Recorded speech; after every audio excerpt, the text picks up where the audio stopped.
নমস্কার বন্ধুরা, ভবিষ্যৎ বাচ্চা চ্যানেলে সকলকে স্বাগত জানাই। জ্যৈষ্ঠ মাসে কোন কোন কাজ করলে ভগবান শ্রীকৃষ্ণ খুশি হন দেখে নিন এই ভিডিওতে।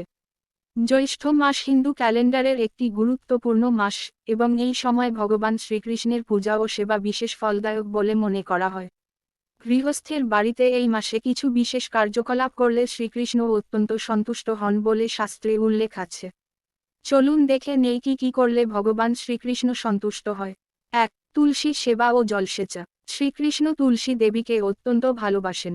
প্রতিদিন তুলসী গাছে জল দেওয়া, প্রদীপ জ্বালানো এবং তুলসী স্তোত্র পাঠ করলে শ্রীকৃষ্ণ সন্তুষ্ট হন। ২. গোসেবা, গরুদের সেবা। গরুদের খাওয়ানো, গায়ে ব্রাশ করা বা তাদের আশ্রয় দিলে শ্রীকৃষ্ণ বিশেষ আশীর্বাদ প্রদান করেন। যেহেতু তিনি নিজে গোবিন্দ ও গোপাল রূপে পরিচিত, তাই এই কাজ অত্যন্ত পুণ্যজনক। ৩.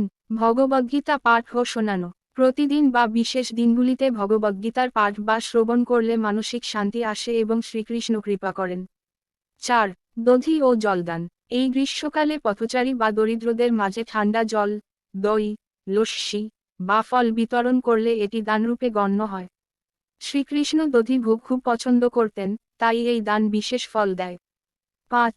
সত্যনারায়ণ ব্রত বা শ্রীকৃষ্ণ পূজা। মাসে অন্তত একবার সত্যনারায়ণ ব্রত পালন বা শ্রীকৃষ্ণের পূজা করলে গৃহে শান্তি, সমৃদ্ধি এবং কল্যাণ আসে। ৬. ভক্তিসহ কীর্তন ও নাম জপ। প্রতিদিন শ্রীকৃষ্ণের নাম জপ করা, যেমন হরে কৃষ্ণ হরে রাম মহামন্ত্র বা সন্ধ্যায় হরিনাম কীর্তন করলে ভগবানের কৃপা লাভ হয়। এরকম আরও ভিডিও পেতে চাইলে কমেন্ট বক্সে কমেন্ট করুন। শেষ পর্যন্ত ভিডিওটি দেখার জন্য ধন্যবাদ।